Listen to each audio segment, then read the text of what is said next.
আজকে দেখেন আপনারা যারা খেলছেন এবং যারা খেলা দেখছেন দুই পক্ষের মধ্যেই কিন্তু একটি সম্পর্ক আছে। হ্যাঁ, আপনাদের ব্যর্থতা দেখবেন গ্যালারিতে কাঁদছে, আপনাদের সফলতা গ্যালারিকে হাসাবে। তো সেই জায়গায় এই যে ক্রীড়া মানুষের মধ্যে মেলবন্ধন তৈরি করে।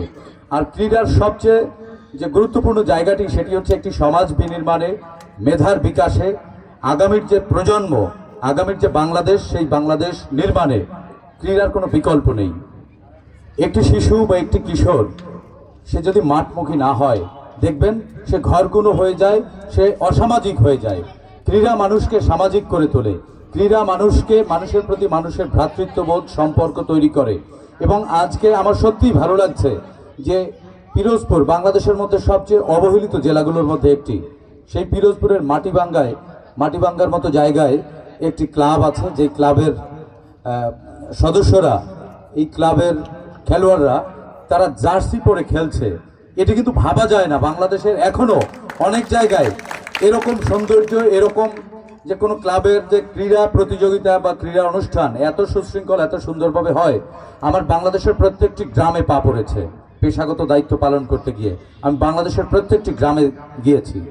তো সেই জায়গা থেকে আমি এর চেয়েও ভালো দেখেছি, কিন্তু অবহেলিত পিরোজপুরের মাটিবাঙ্গার মানুষরাও যে সুশৃঙ্খল এবং তারাও যে সমাজ একেবারে দেশের শীর্ষস্থানে যারা রয়েছে তাদের থেকে একটু পিছিয়ে নেই, অন্তত মানসিকতায়, সৃষ্টিতে এবং দৃষ্টিতে। সেটি আমাকে অনুপ্রাণিত করেছে। আরেকটি কথা, আমি মূলত একজন সংবাদকর্মী, তারপরেও আমি রাজনীতির সাথে জড়িত। সাংবাদিকরা একটু বেশি রাজনীতি সচেতন। আমি এই জুলাই গণ অভ্যুত্থানে বাংলাদেশের সাংবাদিকদের মধ্যে একমাত্র গুম হওয়া সাংবাদিক। তো সেই জায়গা থেকে আমি দেখেছি আমার এই প্রিয় মাতৃভূমি গত 17 বছর কি সীমাহীন দুঃশাসন, অনিয়ম, দুর্নীতি এবং নিষ্পেষণের মধ্য দিয়ে কেটেছে। সেই জায়গা থেকে আমি আমার ব্যাটেলে ফাইট করেছি, আমি আমার কলম দিয়ে যুদ্ধ করবার চেষ্টা করেছি। বাংলাদেশের মানুষের উপরে ফ্যাসিস্ট শেখ হাসিনার যে নিপীড়ন, নির্যাতন, সেই নির্যাতন আন্তর্জাতিক গণমাধ্যমে তুলে ধরবার সৌভাগ্য আমার হয়েছে। এবং শুধুমাত্র এই একটি অপরাধেই, অন্যায়ের প্রতিবাদ করবার অপরাধেই আমাকে তুলে নিয়ে যাওয়া হয়। আমাকে ডিজিএফআই তুলে নিয়ে গিয়ে 5.5 ঘন্টা ঝুলিয়ে পিটিয়েছে। তারপরেও আমি একটু আশাহত হইনি, কারণ আমি তখনও জানতাম 28 জুলাই ওই দিন, যেদিন আমাকে কোর্টে তোলা হয়, ওই দিন আমি জানতাম যে শেখ হাসিনা থাকবে না, দুঃশাসনের অবসান ঘটবে। সেই জায়গা থেকে আমার মধ্যে একটি স্বপ্ন কাজ করেছে, যে স্বপ্নের এই আমার মাতৃভূমি, এই বাংলাদেশ, এটাকে সুন্দর করে সাজানো সম্ভব। আমাদের সব আছে। এই দেখেন আপনারা কত সুন্দর সেজে আছেন, ফুটবল খেলবেন, আমাদের সব আছে।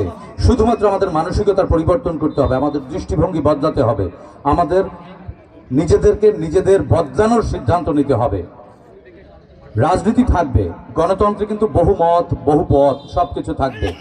এই বহু মত, বহু পথ যে জায়গায় মিশে যায় সেটির নাম গণতন্ত্র। আজকে এই খেলার মাঠে কোনো রাজনীতি আছে? কোনো রাজনীতি নেই। এখানে সবাই খেলবেন, রাজনৈতিক বিবেচনায় না। আমরা এমন একটি সমাজ চাই যেখানে মত পার্থক্য থাকবে, মতভেদ থাকবে, কিন্তু দিন শেষে সমাজের সবাই মিলে একসাথে এক মাঠে খেলতে পারা, একসাথে এক চায়ের দোকানে চা খেতে পারা, এই সংস্কৃতি আমরা নির্মাণ করতে চাই। গত 15 বছর আমাদের সংস্কৃতিকে নষ্ট করা হয়েছে, আমাদের সমাজকে ভেঙে দেওয়া হয়েছে। এই ভেঙে দেওয়া সমাজ আমরা নিজেদের চেষ্টায় আমরা বদলে ফেলবো। আমরা এমন এক সমাজ তৈরি করব যেখানে আপনার শরীর কেটে গেলে আমার মনে ব্যথা লাগে, আমি আহত হলে আপনি ব্যথিত হবেন। এই সমাজ আমরা তৈরি করব।